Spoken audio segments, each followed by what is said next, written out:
kami informasikan bahwa memang Zumi Zola memang mendapatkan hak bersyarat, yaitu berupa pembebasan bersyarat per tanggal 6 September 2022. Jadi SK pembebasan bersyaratnya terbit tanggal 6 dan isi dari SK itu adalah segera, artinya harus segera dibebaskan.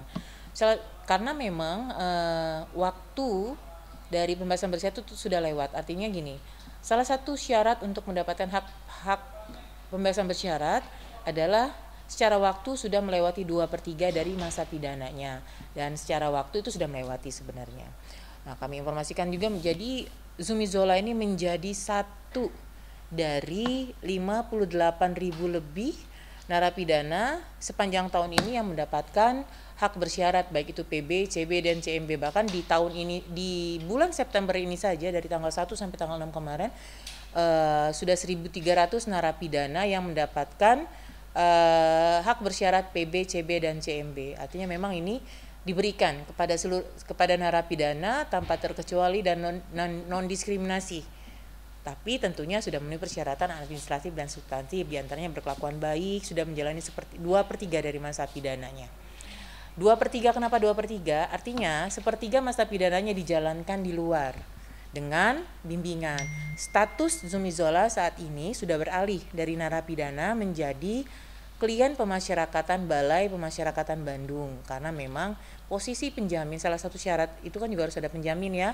Penjaminnya adalah di Bandung, artinya nanti selama bimbingan itu Zumi Zola berada di wilayah Bandung dan mendapat bimbingan dari pembimbing kemasyarakatan Balai Pemasyarakatan Bandung. Kalau Zumi Zola ini lama pidana atau putusan pidana dari pengadilan itu di tahun 2018 itu adalah 6 tahun ya, 6 tahun. Kalau bebas murninya sebelum remisi atau bebas awal itu di 9 April 2024. Zumi Zola mendapatkan remisi total 7 bulan. Dan setelah itu sudah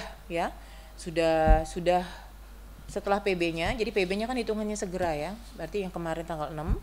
Sedangkan masa kalau dihitungan bebas murninya setelah remisi adalah 12 September 2023 kalau bebas murni tanpa PB. Dengan PB, masa pembimbingannya berakhir di tanggal 12 September 2023. Jadi masa bimbingan itu adalah bebas murni ditambah 1 tahun. Selama masa itu pun, semua klien pemasyarakatan sebelum menjalankan pembebasan bersyarat sudah dijelaskan, baik itu dari pihak lapas maupun dari pihak Bapas, bahwa selama itu jangan sampai melakukan pelanggaran baik umum maupun khusus, apalagi salah satu pelanggaran misalkan sampai terjadi tindak pidana lagi.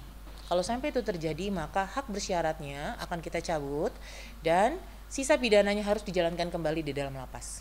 Oke, dalam bimbingan ini kegiatan apa sih yang dilakukan oleh si Zumi Zola nantinya? Iya. Jadi setiap klien pemasyarakatan ditangani oleh satu pembimbing kemasyarakatan, ya.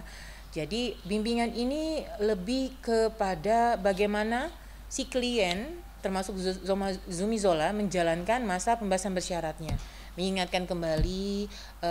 Jadi si klien bebas melakukan hal-hal yang positif, sekali lagi positif, dan itu selalu dikoordinasikan dengan pihak PK Bapas Bandung dalam hal ini.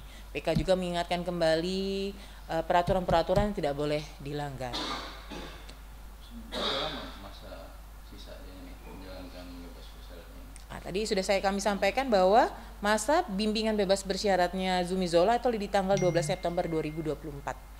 Iya. Dan tadi juga sebagai jaminan kan dari di Bandung ya, itu yang saat ini yang dijamin kerabatnya atau sanak familinya? Biasanya memang pihak keluarga ataupun kerabat. Dan dalam itu kan dalam proses ini kan nggak langsung ujuk-ujuk keluar SK nih.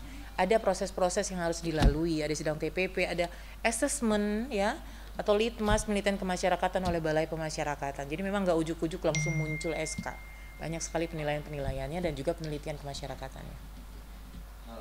Nilai yang terpenting satu aja yang membuat SK itu terbit apa sih? Berkelakuan baik.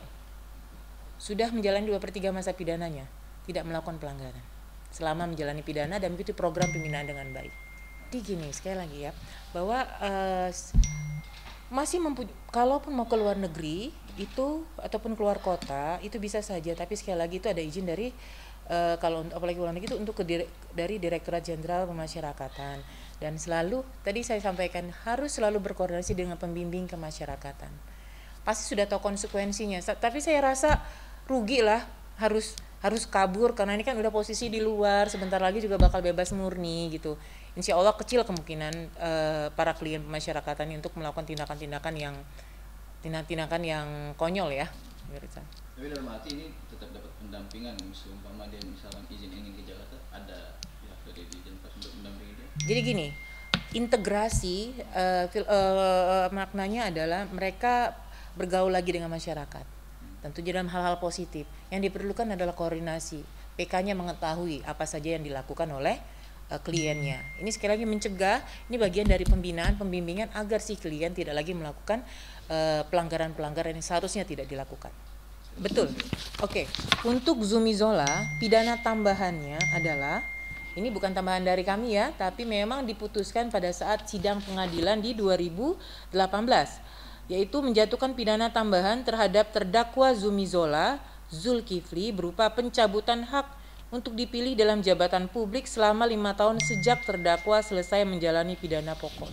Ya tentunya akan ada sanksi, ya, karena ini sudah sanksi dari ini kan pengadilan ya, putusan pengadilan.